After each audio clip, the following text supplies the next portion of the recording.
ውድ ቻናላችን ቤተሰቦች እንኳን ወደ ቻናላችን በደህና መጣችሁ። አሁንም ሊቨርፑልን በተመለከቱ ዘገቦች ተመልሼ መጥቻለሁ። በሳት የምንመለከታቸው ኤሚል ሄስኬ አሰልጣኝ አርነ ስሎት በቀጣይ ዓመትም በስራቸው እንደሚቆዩ እየተናገረ ይገኛል።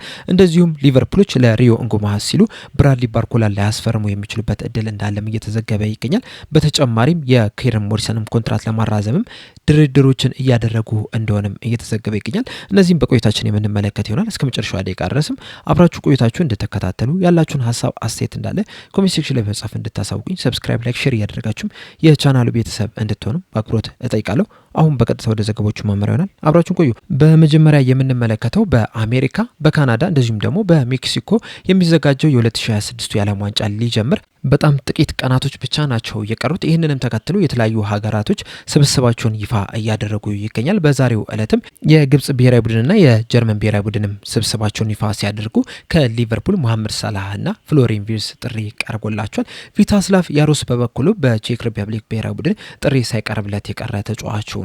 ይህም የሆነበት ምክንያት ደግሞ ፌብሩዋሪ ወር ላይ ለአያክስ በውሰት ውል እየተጫወተ በነበረበት ሰዓት ባጋጠመው የኤሲኤል ጉዳት ምክንያቱ በዚህ ሰዓትም እንግዲህ በሊቨርፑል ነው በማገገም ላይ የሚገኙና ለዓለም ዋንጫ እንደማይደርስ በመረጋገጡ ምክንያት የቼክ ሪፐብሊክ ብሔራዊ ቡድን ጥሪ ሳያቀርቡለት ቀርተዋል።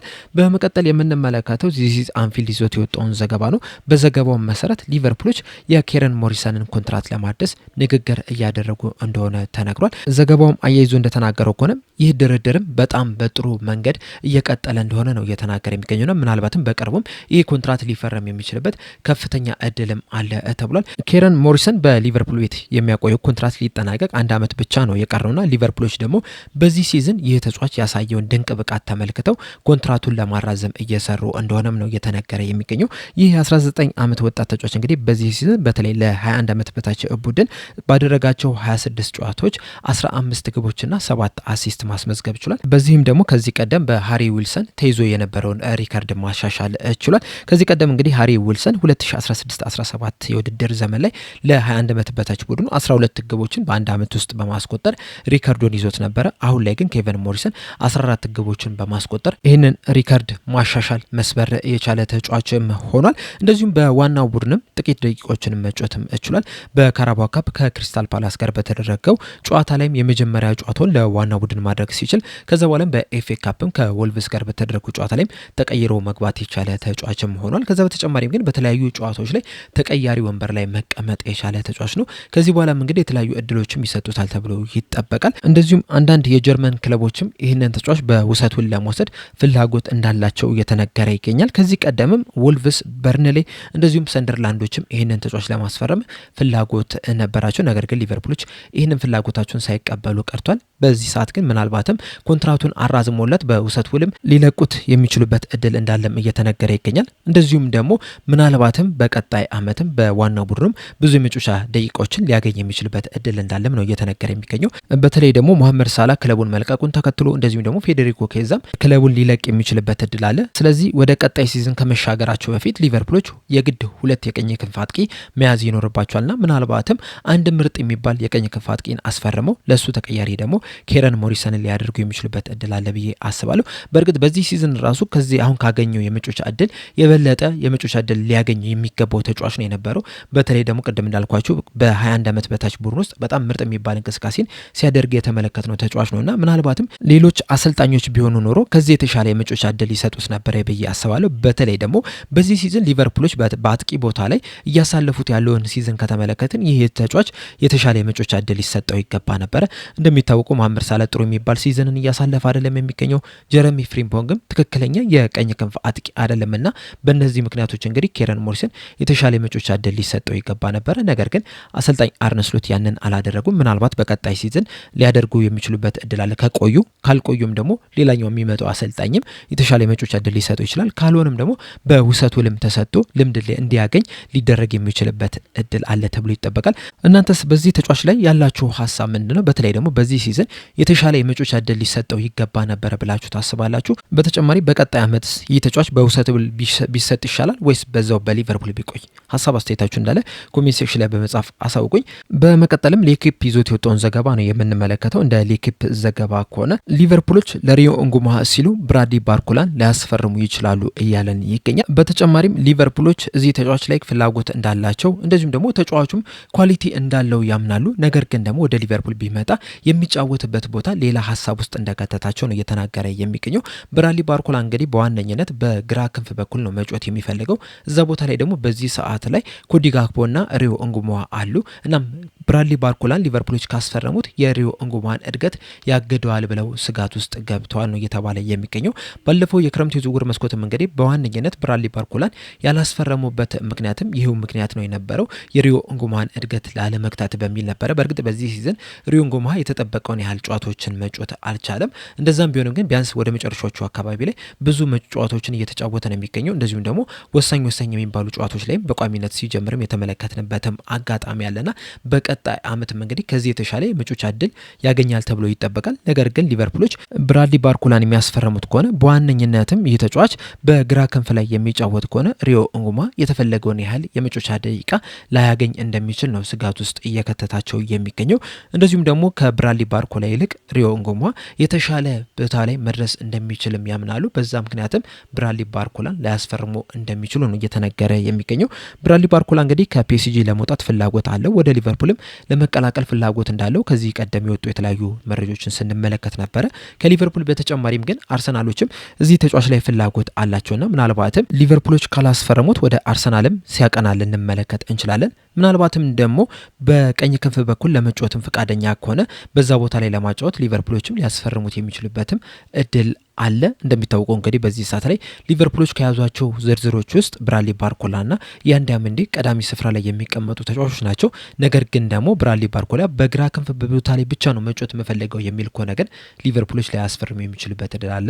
ቢያንስ በዚህ የክረምቱ የዝውውር መስኮት ያስፈርሙታል ተብሎ አይጠበቅም። ምናልባት በቀጣይ የክረምቱ የዝውውር መስኮት ኮዲ ጋክፖ ክለቡን የሚለቅ ከሆነ የሱ ምትክ ብሎ ሊያመጡት ይችላሉ። ነገር ግን በዚህ ሰዓት ላይ ግን ኮዲ ጋክፖ እያለ ሪዮ እንጉማ እያለ በግራ ክንፍ በኩል የሚጫወተን ተጫዋች የማምጣት ፍላጎት እንደሌላቸው ነው እንግዲህ ሌኪፕ በዘገባው እየተናገረ የሚገኘው። እናንተስ በዚህ በሌኪፕ ዘገባ ዙሪያ ላይ ያላችሁ ሀሳብ ምንድነው? እውነትስ ብራድሊ ባርኮላ ወደ ሊቨርፑል ቢመጣ የሪዮ እንጉማን እድገት ያግተዋል ብላችሁ ታስባላችሁ? ሀሳብ አስተያየታችሁ እንዳለ ኮሜንት ሴክሽን ላይ በመጻፍ አሳውቁኝ። በመቀጠልም ጄምስ ፒርስ ይዞት የወጣውን ዘገባ ነው የምንመለከተው። እንደ ጄምስ ፒርስ ዘገባ ከሆነ በዚህ ሰዓት ላይ በተለያዩ ሚዲያዎች ላይ የተለያዩ ነገሮች እየተነገሩ ነው የሚገኙት። አሰልጣኝ አርነ ስሎትም ከስራው ሊሰናበት የሚችልበት እድል አለ እየተባለ ነው የሚገኘው። ነገር ግን በዚህ ሰዓት ላይ የሊቨርፑል አመራሮች በአሰልጣኝ አርነ ስሎት ላይ ያላቸው አቋም አልተቀየረም እያለን እንገኛለንና በቀጣይ ሲዝንም በሊቨርፑል ቤት እንደሚቆዩ ነው እየተናገረ የሚገኘው። ጄምስ ፒርስ ይህንን ይበል እንጂ ሌሎችን ዘገቦች ስትመለከቱ ምናልባትም አሰልጣኝ አርነ ስሎት ከቀጣይ ሳምንት በኋላ በሊቨርፑል ስራቸው ላይቆዩ እንደሚችሉ የተለያዩ ዘገቦችን እየተመለከተ ነው የምንገኘው። አንዳንድ ዘገቦችም እንደውም አንዶኒ ኢራዮላ የአሰልጣኝ አርነ ስሎት ተተኪ ሊሆን የሚችልበት እድል እንዳለው ነው እየተነገረ የሚገኘው። በዚህ ዙሪያ እንግዲህ ተጨማሪ መረጃዎችን ሰብስቤ በነገው ዕለት የምመጣ ይሆናል። በአጠቃላይ ግን የተለያዩ አሰልጣኞች ስማቸው ከሊቨርፑል ጋር እየተያያዘ ነው የሚገኘውና አሰልጣኝ አርነ ስሎትም ከስራው ሊሰናበት የሚችልበት እድል እንዳለም ነው እየተናገረ የሚገኘው። ጄምስ ፒርስ ግን በሊቨርፑል ይቆያል እያለን ይገኛል። እሱ ብቻ አይደለም፣ የቀድሞ የሊቨርፑል ተጫዋች ሆነው ኤሚል ሄስኪም በጄምስ ፒርስ ሀሳብ እንደሚስማማ ነው እየተናገረ የሚገኘው። በቅርቡ እንግዲህ ከዚስ አንፊልድ ጋር ቆይታ አድርጎ ነበረ ኤሚል ሄስኪ። እናም በዚህ ቆይታውም በቀጣይ አመት አሰልጣኝ አርነ ስሎት የሊቨርፑል አሰልጣኝ እንደሆነ ይቀጥላል እያለን ይገኛል። በተጨማሪም በሰጠው አስተያየት ሊቨርፑል እንደ ሌሎች ክለቦች አይደለም፣ ወዲያው ቀጥሮ ስሜታዊ ሆኖ የሚያባረር ክለብ አይደለም። በእርግጥ በዚህ ሲዝን አስቸጋሪ የሚባል ጊዜን እያሳለፉ ነው የሚገኙት። በተለይ ደግሞ ባለፈው ሲዝን የፕሪሚየር ሊግ ዋንጫ አሸናፊ ነው የነበሩት። በዛ ሲዝንም እንግዲህ ከአሰልጣኝ አርነ ስሎት ምን እንደምንጠብቅ ራሱ አናውቅ ነበር። በተለይ ደግሞ የርገን ክሎፕን የሚያክል አሰልጣኝ ክለቡን ለቆ ያንን ስኬት ያሳካሉ ብለን አልጠበቅንም። ነገር ግን አሰልጣኝ አርነ ስሎት የየርገን ክሎፕን ቲም ሙሉ ለሙሉ ተቀብለው ትንሽ ነገሮችን ብቻ ቀይሮ ሊቨርፑሎች የዋንጫ ባለቤት እንዲሆኑ ማድረግ ችለው ነበር። በክረምቱ የዝውውር መስኮትም የተለያዩ ተጫዋቾችን ወደ ክለቡ መቀላቀል ችሏል። እነዚህም የመጡት ተጫዋቾችም ደግሞ ለሳቸው ያጮት ስታይል በደንብ የሚመቹ ተጫዋቾች ናቸው የነበሩት። የስሎትም ያጮት ስታይልም ከየርገን ክሎፕ አንጻር በጣም ስሎ ነው፣ ቀርፈፍ ያለ ነው። እንደዚሁም ደግሞ በጣም ብዙ ፓሶችም የሚበዛበት ጨዋታ ነው የነበረው። እኛ ደግሞ የየርገን ክሎፕ አይነት የራኬን ሮል አይነት ጨዋታ ስታይሎችን ነው የምናውቀው የለመድነውም ያንን ነውና